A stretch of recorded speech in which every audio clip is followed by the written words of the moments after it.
Assalamualaikum warahmatullahi wabarakatuh. Waalaikumsalam warahmatullahi wabarakatuh. Alhamdulillahilladzi anzala as-sakinata fi qulubil mu'minin. Asyhadu an la ilaha illallahul malikul haqqul mubin wa asyhadu anna Muhammadan abduhu wa rasuluhu shadiqul wa'dil amin. Allahumma salli ala sayyidina Muhammad wa ala alihi wa ashabihi wa man tabi'ahu ila yaumiddin. Faqala Allah ta'ala a'udzu billahi minasy syaithanir rajim. Ya ayyuhalladzina amanu taqullaha haqqa tuqatih wa la tamutunna illa wa antum muslimun. Wa qala ta'ala ya ayyuhalladzina amanu taqullaha wa qulu qawlan sadida yuslih lakum a'malakum wa yaghfir lakum dhunubakum wa may yuti'illaha wa rasulahu faqad faza fawzan 'azima. Wa qala ta'ala wa may yattaqillaha yaj'al lahu makhraja wa yarzuqhu min haitsu la yahtasib wa may yatawakkal 'ala Allahi fa huwa hasbuh innallaha balighu amri qad ja'ala Allahu likulli syai'in qadara. Wa qala ta'ala wa may yattaqillaha yaj'al lahu min amrihi yusra. Wa qala an-nabiy sallallahu alaihi wasallam ittaqillaha haitsuma kunta wa atbi'is sayyi'atal hasanata tamhuha wa khaliqin nasa bi khuluqin hasan. Ibu-ibu kaum muslimat yarhamukumullah. Alhamdulillah pada hari ini hari Sabtu tanggal 4 November 2023 kita dapat berkumpul di tempat ini Masjid Al-A'raf. Dan kali ini saya akan sampaikan tentang kedudukan anak tiri dan anak angkat dalam Islam. Ini pakai Mas, ini ke YouTube nih. Ke YouTube ini. Streaming. Nanti saya spiral atau nanti.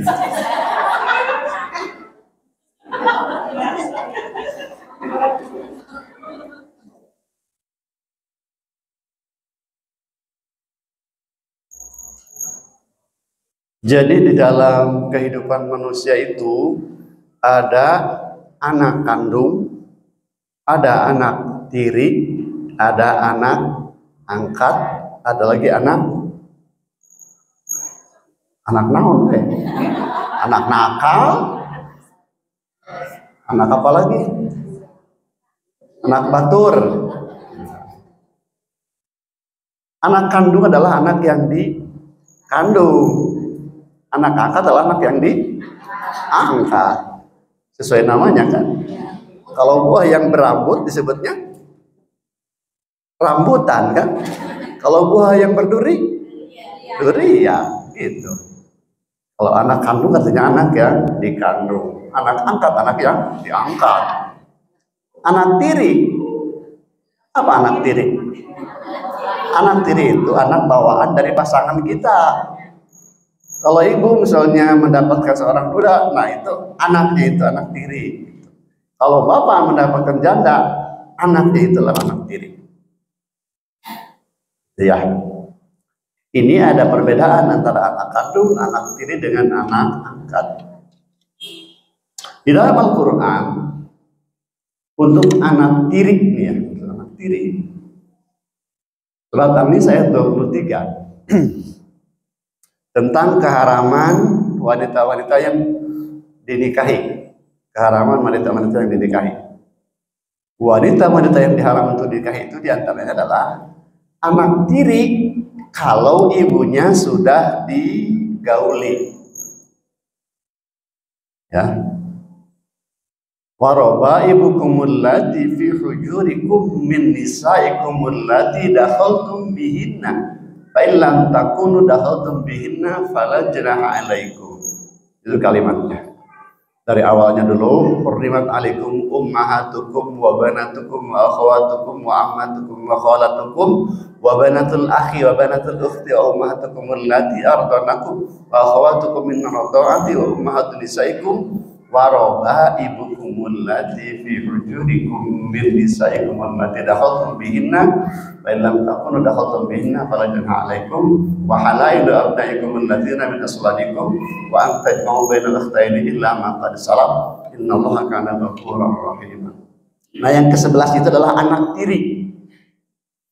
Jadi kalau seorang laki-laki menikahi janda, lalu janda itu punya anak gadis, dinikahi ibunya, kemudian ternyata pas ningali anaknya lebih gelis, akhirnya bapaknya memutuskan untuk mau ganti anaknya gitu. Ini contoh nih ya, ceraikan sama ibunya teh, terus nikah sama anaknya. Boleh kalau ibunya belum digauli. Jadi sudah nikah, antepkeun we saminggu tadi kukumaha misalkan. Ceraikan ibunya lalu nikah ke anaknya. Kan karunya atuh.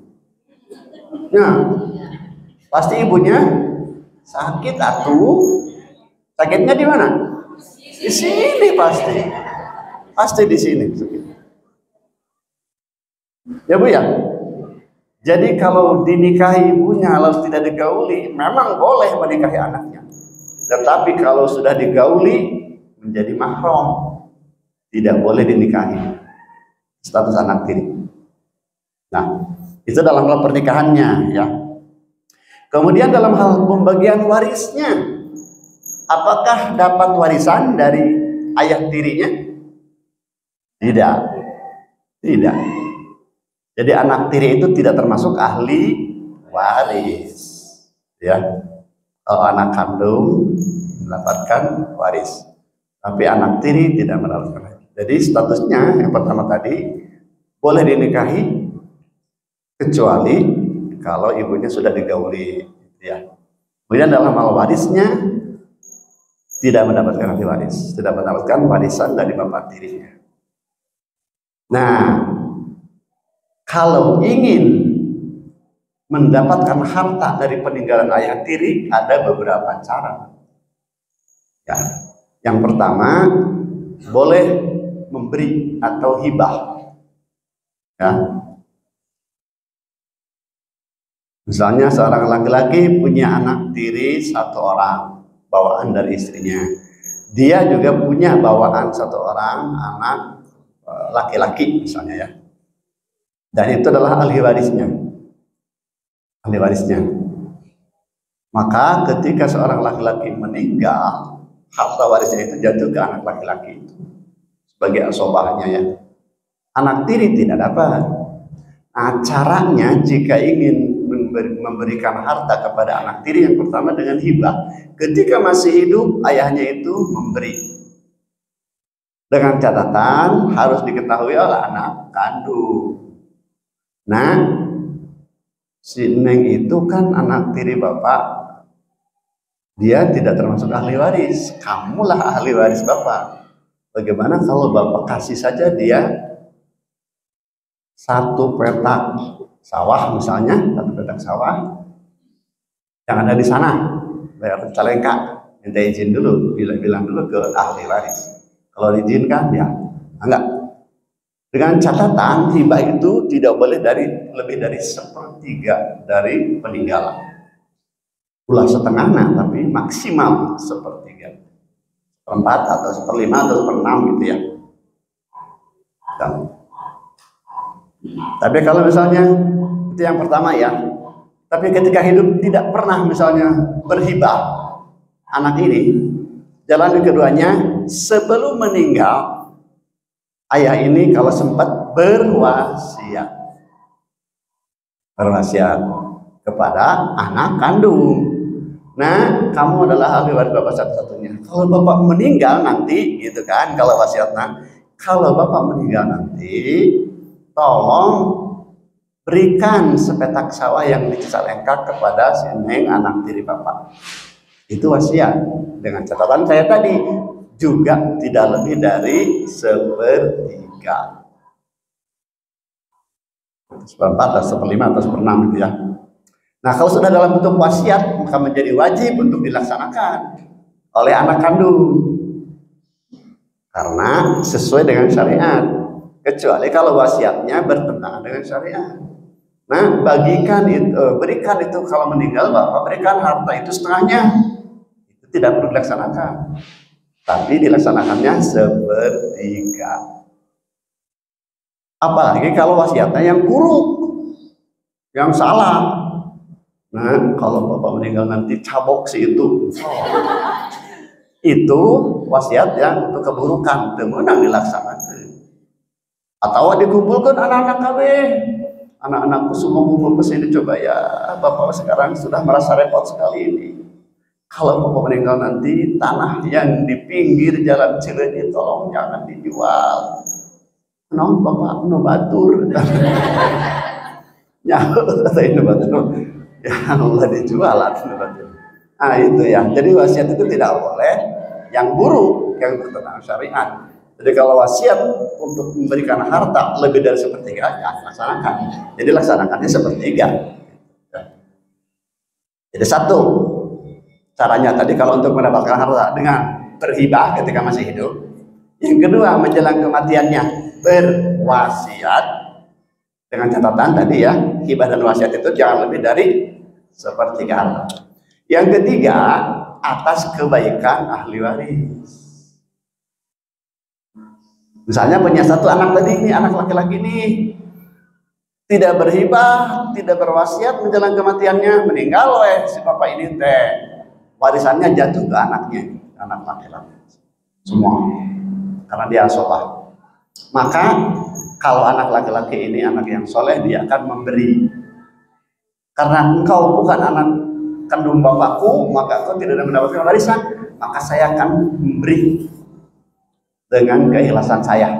Kalau satu orang, kalau lebih dari satu orang berunding. Bagaimana kalau kita beri si Anu anak tiri bapak? Nah, gitu. Jadi ada 3 macam cara untuk mendapatkan harta bagi anak tiri. Bisa dipahami Bu?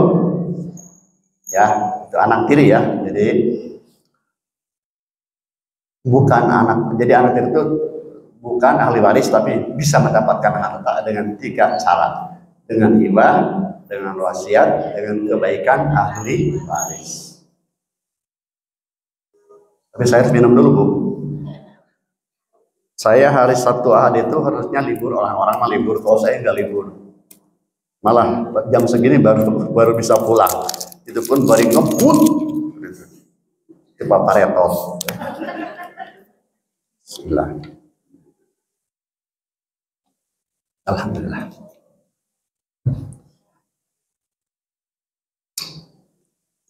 Dilanjut ya. Sekarang anak angkat. Anak angkat ini juga dijelaskan dalam Al-Quran. A'udzubillahi minasyaitonirrajim. Ya ayyuhan nabiyyu ittaqillaha wa la tuti'il kafirin wal munafiqin innallaha kana 'aliman hakiman. Wattabi' ma yuha ilaika.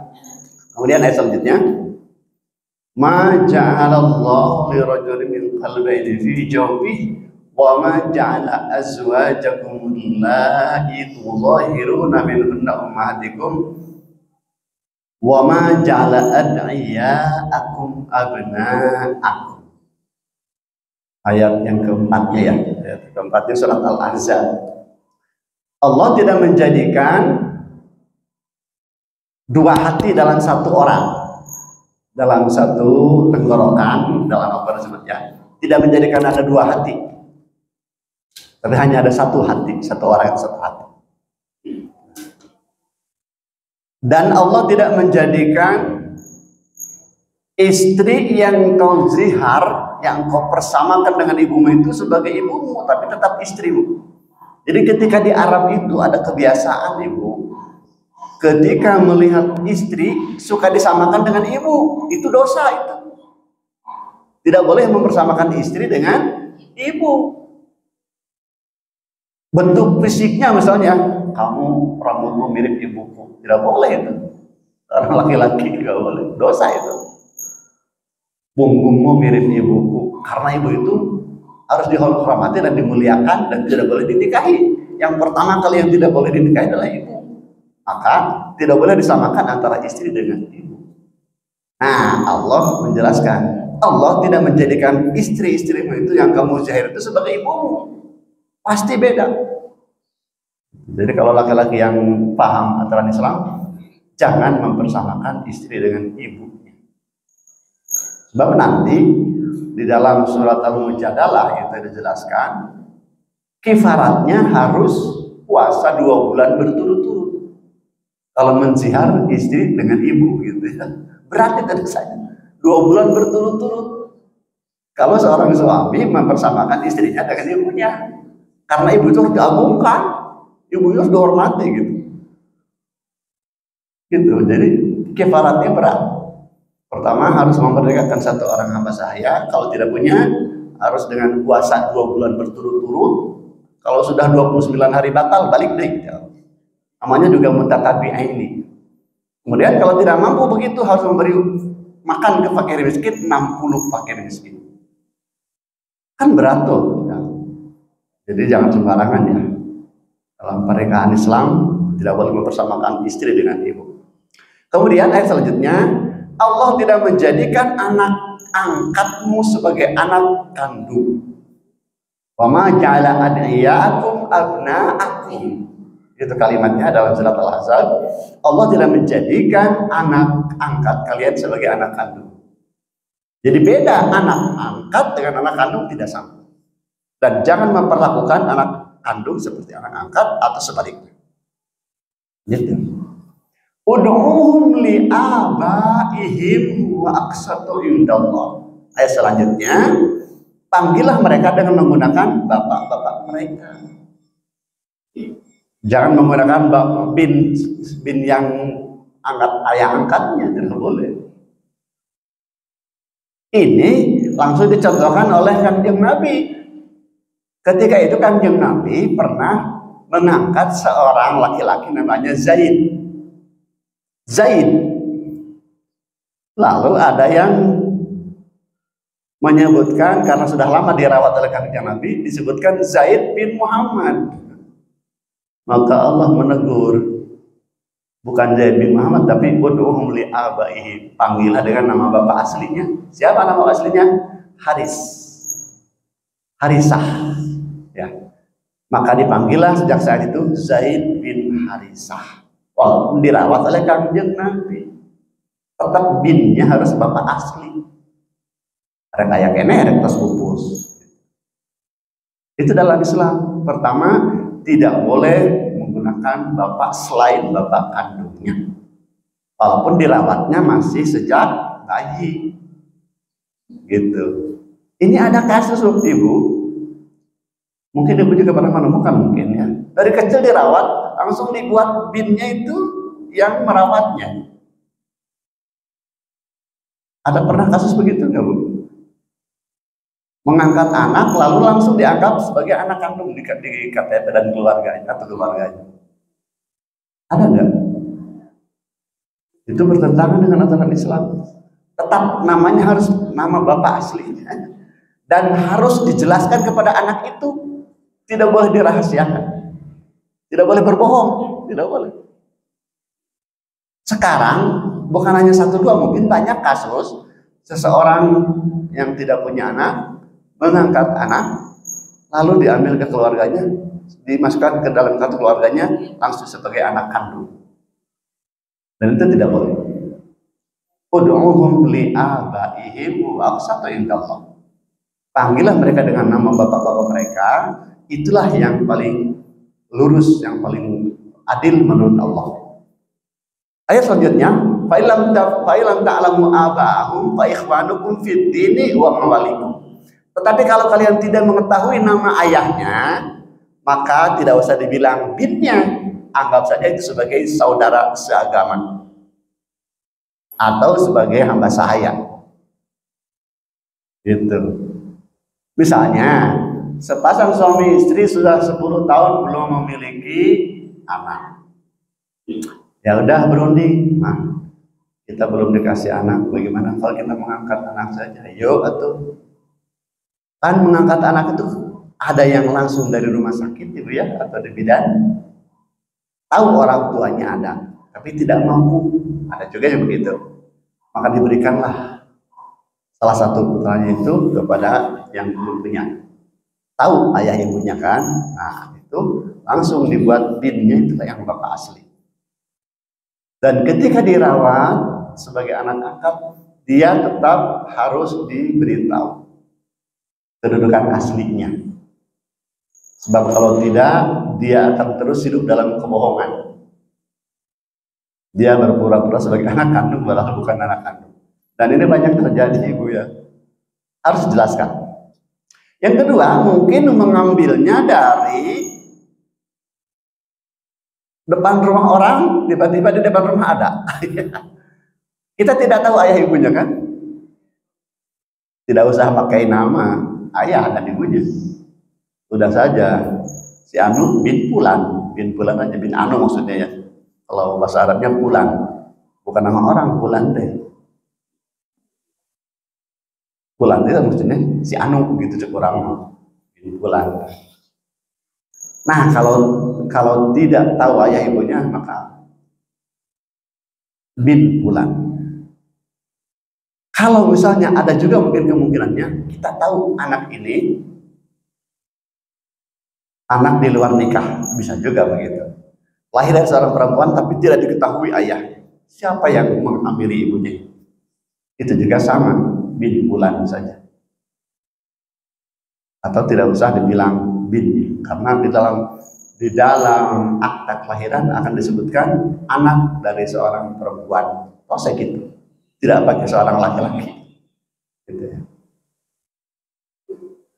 Nah, kalau mengangkat anak harus dijelaskan kedudukan aslinya. Bagaimana caranya untuk menjelaskan kepada anak? Dipelajari ya, apakah kalau sudah lulus SMA atau sudah lulus kuliah atau kapan saja waktu yang tepat. Ini ada kejadian nyata ibu. Saya ketika bertugas di KUA Kecamatan Bandung Kidul, seorang wanita ya, dia sebenarnya sudah punya anak 3, 2 perempuan, 1 laki-laki. Ketika pagi-pagi berjalan sama suaminya, ya jalan sehat. Lalu kira-kira di sekitar Carrefour Soekarno-Hatta di seberangnya, dia melihat seorang bayi yang baru lahir, belum lama lahir, tetapi kita kan penting ngobrol-ngobrol, ibu bapaknya kurang mampu. Dia tertarik untuk mengangkat anak itu, diberikan oleh ibu bapaknya. Maka dibawalah langsung. Jadi begitu dia habis jalan santai itu dapat anak. Hanya ibu rajin-rajinlah jalan santai, biar sehat maksudnya, lain biar dapat anak. Pulang, dan jenis kelaminnya perempuan. Gancang mah cerita orang gancang kan dia ceritanya sudah gede ini anak teh. Lamun ditungguan sampai dewasa orang ya geus na ieu. Ya mah orang gancang kan ibunya. Dia udah masuk usia pernikahan. Dia sudah ada yang mau menikahi. Datanglah ibunya, ibu angkatnya ini ke kantor saya. Ngobrol, lalu dia berterus terang, Pak, anak ini sebenarnya anak angkat kami. Kami urus sejak bayi. Dan kami punya anak kandung 3, 2 perempuan, 1 laki-laki, menjadi sekarang jadi 3 perempuan. Oke, baik. Gimana ibu? Ya jadi bagaimana perwaliannya? Ibunya, ibu bapaknya sudah tidak ada. Kalau begitu ibu cari, mungkin ada saudara dari ayahnya, uangnya, pamannya, atau siapa. Baiklah kalau begitu. Gancang mah cari tanda ibu ya, gancang gede ya, orang gancang kan ya. Kalau dilamakan nunggu dulu ibunya pulang dulu kan lama. Makanya jalan kaki dia pulangnya. Gancang mah cari tas ibu ini sudah menemukan.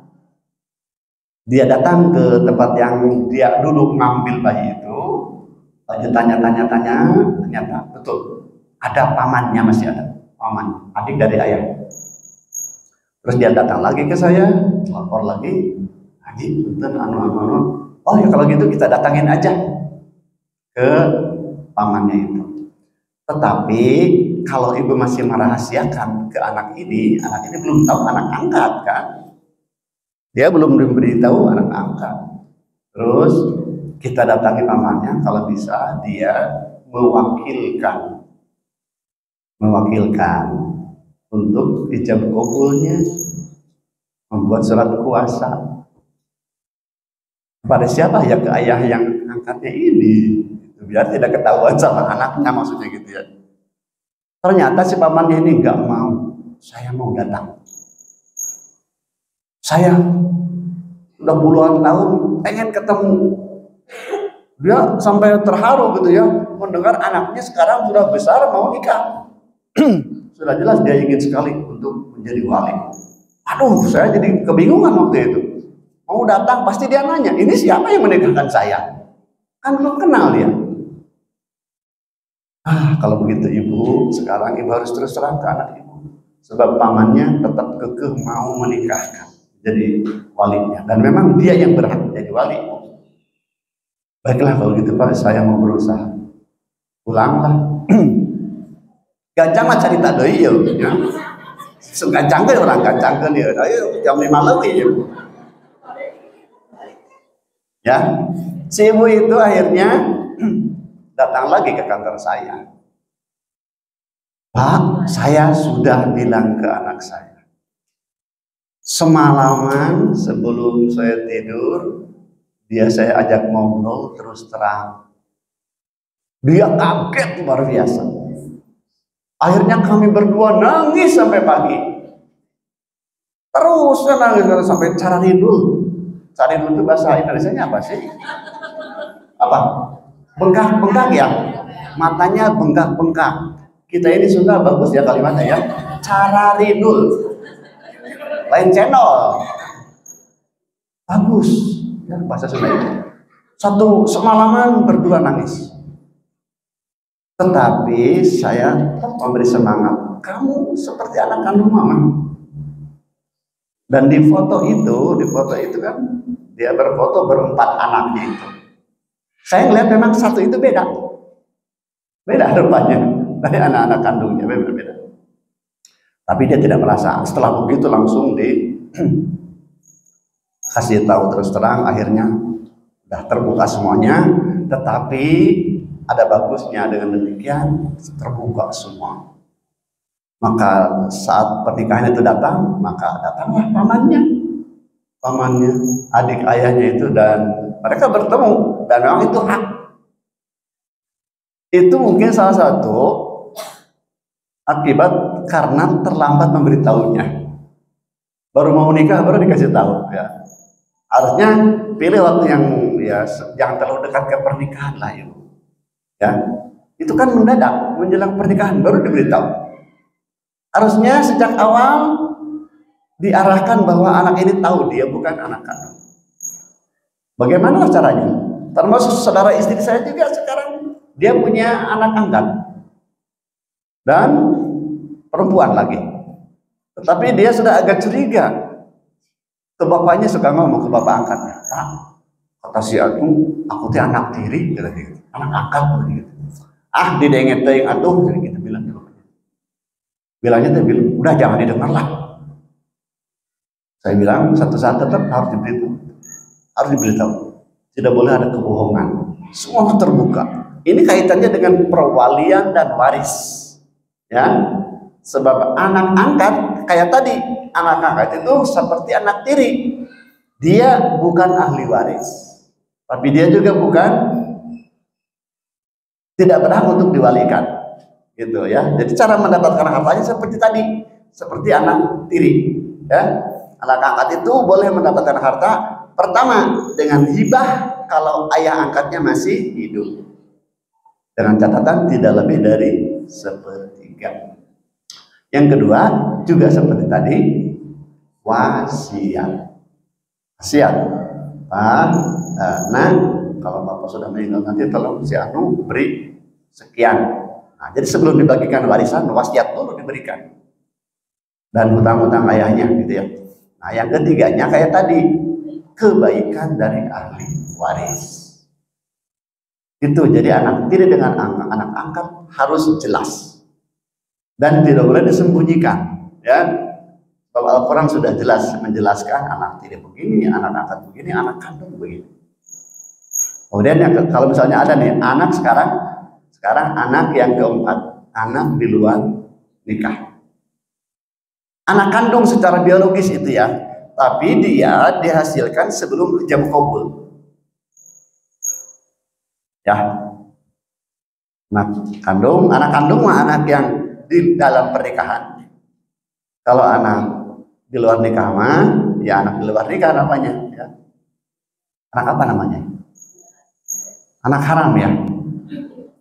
Iya haram ya. Karena hasil dari perbuatan haram gitu ya. Anak hasil dari perbuatan haram, makanya disebut anak haram. Ini juga sama. Seperti anak angkat statusnya. Tidak mendapatkan waris, tidak berhak menjadi wali ayahnya. Walaupun itu lahir dari ibu yang ini yang benar. Tetap seperti anak angkat. Maka, dan ini pun banyak terjadi ketika mau menikah, kami periksa dulu buku nikah orang tuanya. Kalau misalnya pernikahan orang tuanya 1 Januari tahun 2000, anak ini lahirnya Mei 2000, berarti cuma 4 bulan lebih. Berarti itu anak di luar nikah. Maka yang menjadi walinya bukan ayah ini, tapi wali hakim. Gitu. Siapa wali hakimnya? Adalah kepala KUA. Kepala KUA tempat akad nikah. Jika nikahnya di masjid ini, maka wali hakimnya adalah kepala KUA Kecamatan Cileunyi. Jadi didaftarkannya di KUA Cileunyi. Walaupun itu anak secara biologis anak dari ini. Gitu. Itu akibat yang panjang dari dosa perzinahan. Sampai begitu dosanya. Dan dia tidak berhak menjadi wali, juga tidak mendapatkan waris. Cara mendapatkan seperti tadi, seperti anak tiri dan anak angkat. 1 apa? 1 apa? Hibah. 2 wasiat. 3 kebaikan dari ahli waris. Jadi ahli warisnya dulu dibagi. Sudah jelas kebagiannya sekian, baru berunding ahli warisnya. Itu hukum Islam harus jelas. Membedakan antara, walaupun ini anak yang pertama ini dia punya adik 3, yang 3 inilah anak kandung secara hukum. Jadi anak yang pertama ini adalah anak seperti anak angkat dan anak tiri statusnya. Dia harus wali hakim kalau menikah, kalau perempuan. Maka kudu ibu-ibu beruntung ya. Suka menuntut ilmu ya. Kalau tidak menuntut ilmu, kita tidak tahu ilmu itu. Dan orang yang mau berumah tangga itu harusnya menuntut ilmu dulu tentang rumah tangganya, tentang pernikahan dalam Islam. Jika tidak, banyak hal yang tidak kita ketahui kita langgar. Seorang laki-laki mau menikahkan putrinya padahal itu di luar nikah, harusnya wali hakim.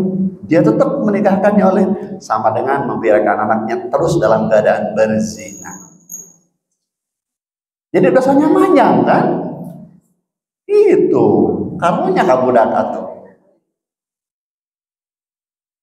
Makanya ya, kita harus tahu ilmunya, segala rupa kudu tahu ilmu. Harus tahu ilmunya. Seperti juga kita sholat kan ilmunya kan harus tahu. Cara berwudunya tahu, cara menutup auratnya, cara menghadap kiblatnya juga tahu, tata caranya tahu, ilmunya. Termasuk kalau kita di perjalanan untuk sholat jamaah dan qashar, tahu ilmunya juga. Kalau ada orang yang tidak tahu ilmunya di perjalanan, jamaah qasharnya asar dengan maghrib, nggak boleh itu asar dengan maghrib. Boleh tidak? Yang boleh dijamak itu zuhur dengan asar atau maghrib dengan isya. Gitu. Kalau tidak tahu ilmunya mah asar jeung maghrib orang ijikeun nya. Kan tidak boleh. Terus salat subuh dengan salat duha gitu.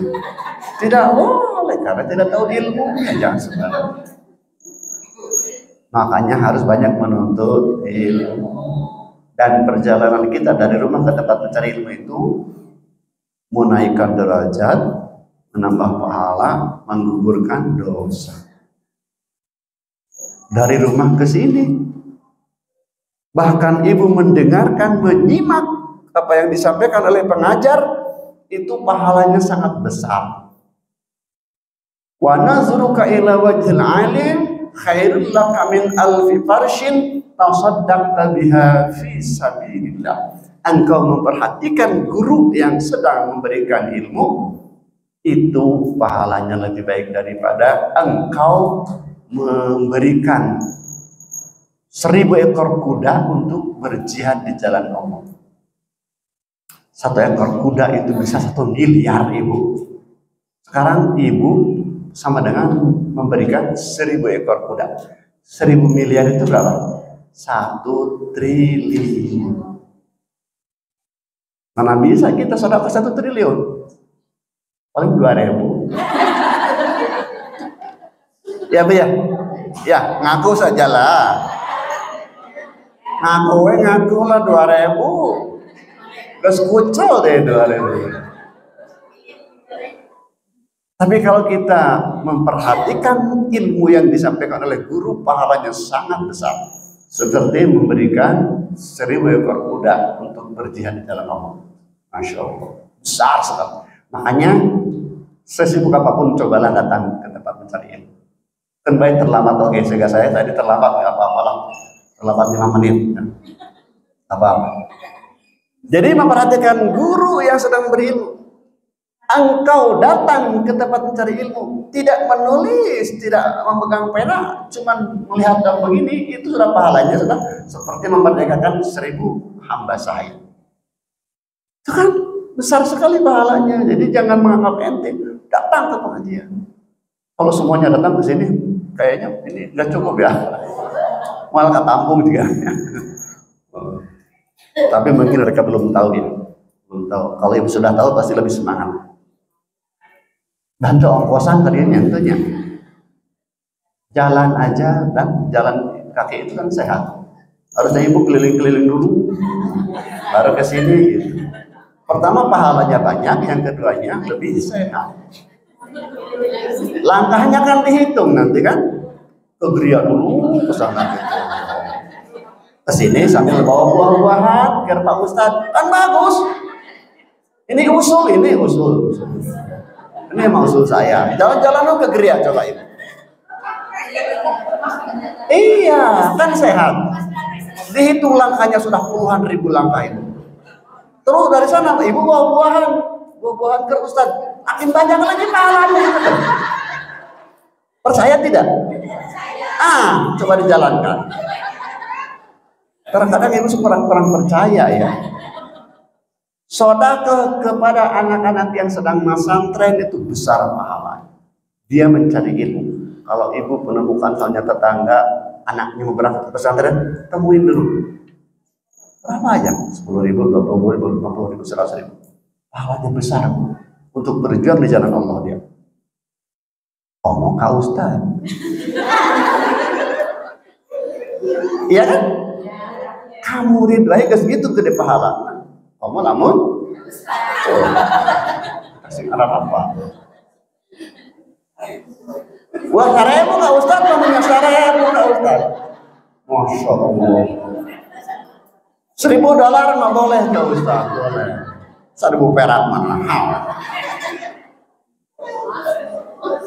Menurut daerah Kak Ustaz merek 1.000. Mana Ustaz sama dengan si Ogah? Si Ogah 1.000. Gitu ibu. Ya, jadi hari ini kita bahas anak kandung, anak tiri, anak angkat, anak di luar nikah. Jadi yang selain anak kandung tadi ya, itu statusnya tidak ada kaitan dengan perwalian dan waris. Cara mendapatkan hartanya, satu dengan hibah, kedua dengan wasiat, yang ketiga dengan kebaikan dari ahli waris. Sudah sajalah, sudah 5:30 ya. Tugas saya kan 1 jam ya. Walaupun ditambah-tambah, saya yakin amplopnya tidak akan ditambah. Apaan mesti dirapat? Mesti dirapat amplopnya. Saya yakin. Kecuali lah mau dibuka deh, pada terserah ya.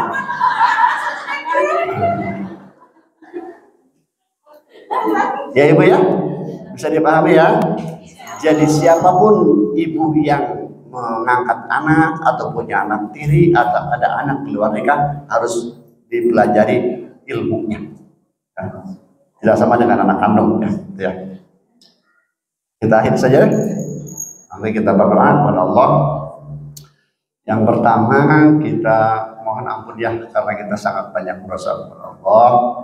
Kepada sesama manusia juga tentu banyak dosa. Yang keduanya ya orang-orang tua kita yang sudah wafat, ya orang tua saya juga sama, kaum muslimin termasuk kaum muslimin yang berjuang ya di Palestina ya. Kemudian kita juga minta kepada Allah untuk keselamatan anak-anak kita yang sedang menuntut ilmu mereka supaya dilindungi dan diberikan kesuksesan ya. Jaga Allah. A'udzubillahi minasyaitonirrajim. Bismillahirrahmanirrahim. Alhamdulillahirabbil alamin. Allahumma shalli ala sayyidina Muhammadin wa ala alihi wa ashabihi ajma'in. Amin ya rabbal alamin. Allahumma rabbana ighfir lana wa li walidayna warhamhum kama rabbawna shighara. Rabbana ighfir lana wa li ikhwanina alladhina sabaquna bil iman wa la taj'al fi qulubina ghillan lil ladzina amanu rabbana innaka ra'ufur rahim. Allahumma ighfir lil muslimina wal muslimat wal mu'minina wal mu'minat al ahya'i minhum wal amwat. Allahumma ighfir lahum warhamhum wa'afihim wa'fu anhum wa akrim nuzulahum wa wasi' madkhalahum waj'alil jannata maswahum. Allahumma la tahrimna ajrahum wa la taftinna wa'anhum waghfir lana wa lahum. Allahumma inna nas'aluka al-huda wat tuqa wal afafa wal ghina. Allahumma a'izzal Islam wal muslimin wa adhil syirka wal musyrikin wa dammir a'da'ad-din. Allahumma ansur man nasaraddin wa khzul man khazalal muslimin khususan fi Palestin. Allahumma inna na'udzubika min adzabil qabri wa min adzabi jahannam. Allahumma inna nas'aluka al-huda wat wal afafa wal ghina. Allahumma inna nas'aluka salamatan fid din wa afiyatan fil jasad wa ziyadatan fil ilmi wa barakatan fil rizq wa taubatan qabla al maut wa rahmatan indal maut wa maghfiratan ba'dal maut. Rabbana hab lana min azwajina wa dhurriyyatina qurrata a'yunin waj'alna lil muttaqina imama. Rabbana taqabbal minna innaka antas samiul alim wa tub 'alaina innaka antat tawwabur rahim. Rabbana atina fid dunya hasanah wa fil akhirati hasanah wa qina azabannar bi rahmatika ya arhamar rahimin. Alhamdulillahi rabbil alamin. Saya akhiri dengan pantun jalan-jalan ke kota Medan, pulangnya bersama Ibu Aminah. Pengajian sudah dilaksanakan, semoga kita semua mendapatkan berkah. Amin ya rabbal alamin. Mali tomat, mali beteuy, tamat euy. Demikian, subhanakallahumma wa bihamdika asyhadu an la ilaha illa anta astaghfiruka wa atubu ilaik. Wassalamualaikum warahmatullahi wabarakatuh.